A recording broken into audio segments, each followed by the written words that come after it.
गोळी. सभापतीजी, अत्यंत गंभीर मुद्दा आहे की महिलांच्या हेल्थच्या बाबतीत असो किंवा ज्या महिला थोडक्यात मांडा. सगळे मंत्री माझ्याकडे बोट करून बोलतायत की आम्ही इतक्या वेळ बसलो, आमचा प्रश्न कधी येईल.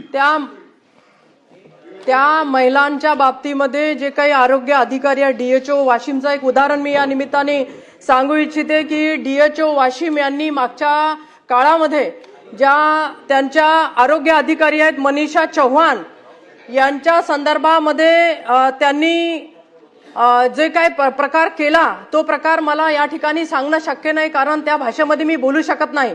त्या महिलेला त्रास दिला, तिचा छळ केला, तिने तक्रार दिली पोलीस स्टेशनमध्ये, वाशिम पोलीस स्टेशनला. दुसरी महिला आहे कराड नावाची, तिला तर इतक्या घाण शब्दामध्ये, इतक्या घाण, मी हा व्हिडिओ राज्यमंत्री ताईंना सुद्धा त्या मगाशी दाखवलाय काल.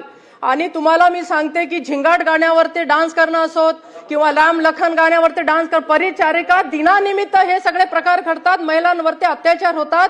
ज्या तुमच्या महिला कर्मचारी आरोग्य विभागामध्ये काम करतात असे अधिकारी त्यांना वेठीस धरतात. मी जास्त लंब तुम्हाला या ठिकाणी विश्लेषण देणार नाही, पण काही कागदपत्र माझ्याकडे आहेत, काही व्हिडिओ माझ्याकडे आहेत. अशा अधिकाऱ्यांना तात्काळ तुम्ही निलंबित करणार का, हा माझा प्रश्न आहे. की ज्या आरोग्य विभागाला बदनाम करतायत, महिलांना बदनाम करतायत, त्यांच्या छळ करतायत आणि त्यांना वेगळ्या वेगळ्या गोष्टीची मागणी त्यांच्याकडनं करतायत. माझा सरळ प्रश्न एकच आहे सभापती महोदय आपल्या माध्यमातून, की मंत्री महोदय अशा या डीएचओ वरती आणि जे काय तालुका अधिकारी आहेत त्यांच्यावर तात्काळ निलंबनाची कारवाई करतील का.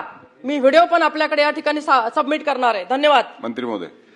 सन्मान्य सदस्य, सभापती महोदय, सन्मान्य सदस्य भावनाताई गवळेंनी या ठिकाणी जो मुद्दा मांडला, खरं तर हा विषय आपल्या म्हणजे आता झाला त्यामुळे त्याची कल्पना नाही, परंतु आपण मांडला आहे. त्याच्यामध्ये जे काय आक्षेप, अशा पद्धतीच्या जे काही आपल्याकडे त्याच्याबद्दलचे आक्षेप असेल तो आपण आम्हाला द्या, तात्काळ त्याच्यावरती आपण चौकशी करून कारवाई करतो. उदय सामंत साहेब, मंत्री महोदय, आपल्याला काय म्हणायचं.